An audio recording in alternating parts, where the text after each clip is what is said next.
Hello friends. तो mythology story number 6 का title है अन्य प्रजातियाँ। तो ब्रह्मलोक में ब्रह्मा के पुत्र ऋषि भृगु का विवाह ऋषि कत्रु की पुत्री ख्याति से हुआ था और इन्हें दो पुत्र हुए थे, जिनमें पहले पुत्र का नाम था शुक्र और दूसरे पुत्र का नाम था विश्वकर्मा। तो जैसा कि हम सभी जानते हैं कि जो शुक्र थे वो भविष्य में जाके दैत्यों के गुरु बने, और वहीं जो थे विश्वकर्मा जो थे वो देवताओं के शिल्पकार बने, या इन्हें इंग्लिश में बोला जाए तो गॉड ऑफ आर्किटेक्चर बने।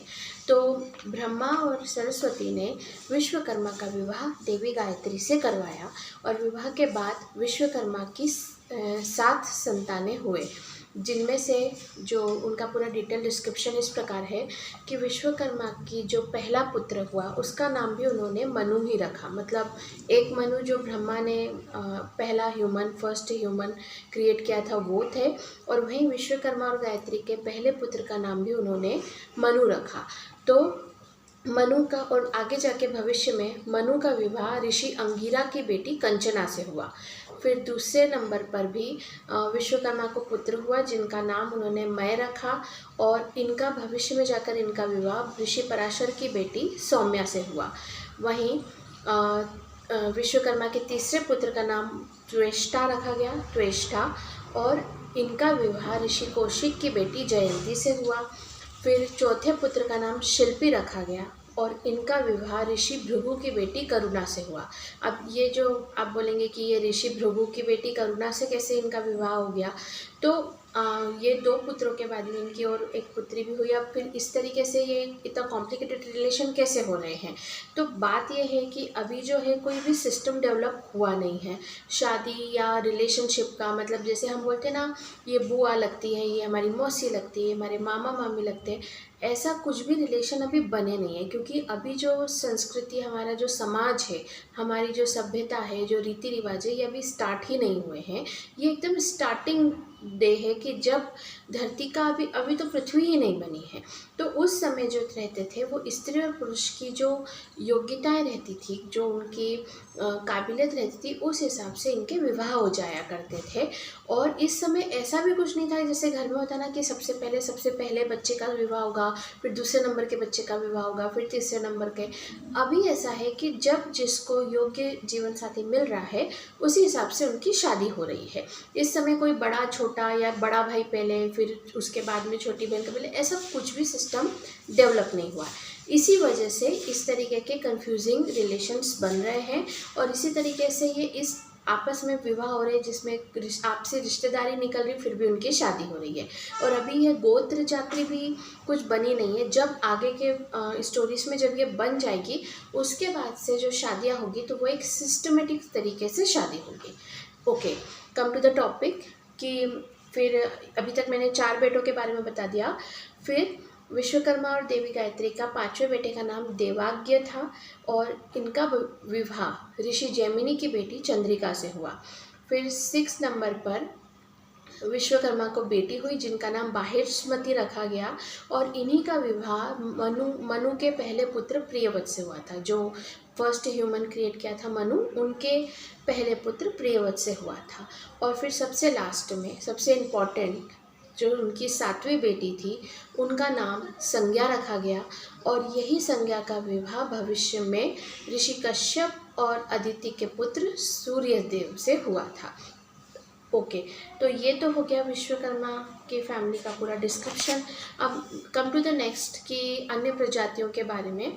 तो अब जो थे ब्रह्मा के बेटे दक्ष, इनका विवाह मनु की पुत्री प्रसूति से हुआ था। हाँ, अब ये था कि एक मतलब कॉम्बिनेशन ऐसा था कि प्रसूति जो थी वो ह्यूमन थी, वो एक मनुष्य थी, और जो दक्ष थे वो एक सुपर ह्यूमन थे, मतलब दिव्य पुरुष थे। उनको मानस पुत्र कहा जाता है ब्रह्मा के, वो थे। हाँ, अब ये 2 डिफरेंट स्पीसीज का विवाह हुआ था। यहाँ पर मनुष्य की शादी मनुष्य से नहीं हुई थी, मनुष्य की शादी एक दिव्य पुरुष से हुई थी। तो ये एक डिफरेंट 2 स्पीसीज का आपस में शादी की गई थी। हाँ, और ये सब कुछ आने वाले परिणाम को देखने के लिए, या यूँ कह दीजिए कि ये सभी एक्सपेरिमेंट्स थे कि अगर ऐसा करके देखें तो क्या होता है, वैसा करके देखें तो क्या होता है, तो अगर इस प्रकार के 2 स्पीसीज को आपस में कंबाइन किया जाए तो क्या होता है, यही सब देखने के लिए ये सब किया गया था। अब जो है विवाह के बाद जब प्रसूति प्रेग्नेंट हुई तो दक्ष ने उस उनके जो गर्भ में जो भ्रूण था, जिसे हम इंग्लिश में एम्ब्रियो कहते हैं, उसका जेंडर पता कर लिया।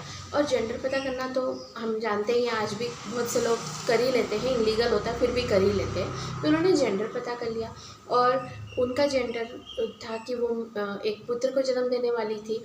तो उनका जो प्रेगनेंसी टाइम पीरियड ख़त्म होने से पहले ही दक्ष ने प्रसूति के गर्भ से उस एम्ब्रियो को बाहर निकाल लिया और उस एम्ब्रियो के ऊपर क्लोनिंग टेक्निक यूज़ करके 1000 दक्ष बना दिए। मतलब वो उनका बेटा था पर अपने ही जैसे सेम टू सेम 1000 दक्ष उन्होंने बना दिए। और इस प्रकार से जो क्लोनिंग टेक्निक से वो कोई बच्चे नहीं थे, वो एकदम बड़े क्लोनिंग होते होते मतलब 1000 दक्ष हो चुके थे। क्योंकि जो दक्ष थे उनके अंदर अभी बहुत अहंकार था, साथ ही उनके अंदर बहुत मतलब महत्वाकांक्षा बोलते हैं ना, जिसमें एम्बिशियस कि मुझे सब कुछ चाहिए, सबसे बेस्ट मुझे ही बनना है, सब कुछ अच्छा मुझे ही चाहिए, इस प्रकार की बहुत सारी नेगेटिविटी थी। हाँ, पर जो उनके दक्ष के भाई और ब्रह्मा और सरस्वती के पुत्र नारद, उनको ये सब दिख रहा था और ये चीज़ गलत थी। और अब इस गलत चीज़ को रोकने के लिए जो नारद थे उन्होंने दक्ष के वो जो 1000 पुत्र थे उनके अंदर उनको बिठा के उन्होंने परब्रह्म का ज्ञान दे दिया। हाँ, ओके। अब ये परब्रह्म ज्ञान क्या होता है?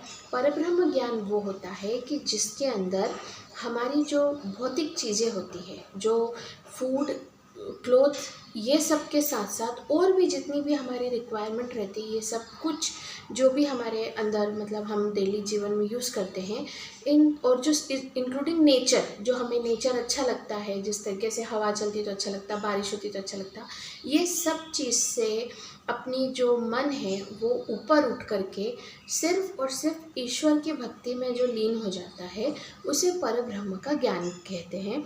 और जो भी ये इस प्रकार की भक्ति कर पाता है, उनके लिए हमारी जो फिज़िकल नीड्स होती है, जो हमारी भौतिक चीज़ें होती है, ये मैटर ही नहीं करती है। तो पुराने समय में ऐसे बहुत सारे ऋषि मुनि थे जिन्हें परब्रह्म का ज्ञान हो गया था, तो उन्हें ना ही भूख लगती थी, ना प्यास लगती थी, ना ही कपड़ों की ज़रूरत पड़ती थी, ना ही सोने की ज़रूरत पड़ती थी।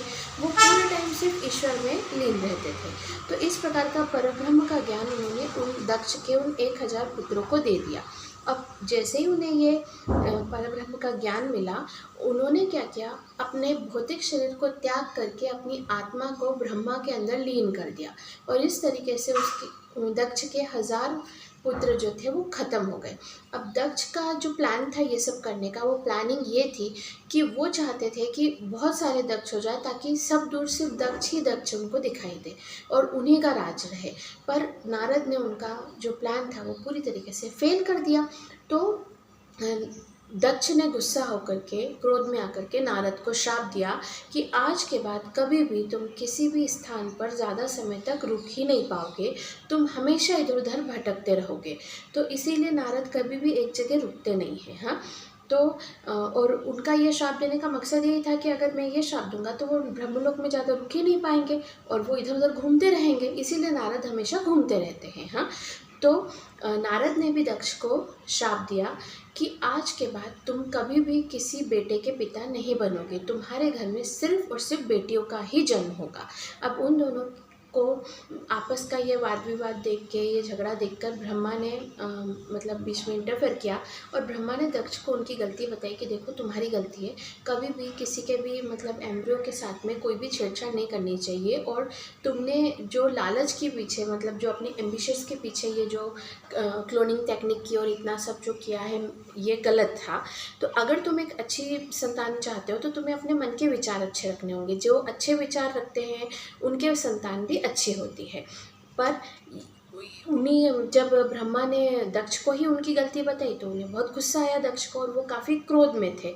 पर इसी क्रोध में उनको फिर प्रसूति के फिर से प्रेग्नेंट हुई और प्रसूति ने एक साथ 2 जुड़वा बेटियों को जन्म दिया जिनका नाम स्वाहा और स्वधा रखा गया। तो ये स्वाहा और स्वधा जो थी वो दक्ष के गुस्से की वजह से जो उनका जो मतलब बॉडी थी वो काफ़ी गर्म रहती थी, उनमें हीट प्रोड्यूस होता था। तो इन बेटियों का जो विवाह है आगे जाके अग्निदेव से करवा दिया गया। हाँ, और फिर उसके बाद जब नेक्स्ट टाइम प्रसूति प्रेग्नेंट हुई तो प्रसूति ने एक साथ 17 बेटियों को जन्म दिया, मतलब 17 मतलब 17 डॉटर्स को जन्म दिया। और इन सभी 17 डॉटर्स की शादी एक साथ ऋषि कश्यप से करवाई गई। तो अब इसके नेक्स्ट पार्ट में हम देखेंगे कि कश्यप की फुल फैमिली, जिसमें उनकी 17 वाइफ और उनके जितने भी बच्चे थे, उन सब का मैं डिटेल डिस्क्रिप्शन दूंगी। Okay, bye.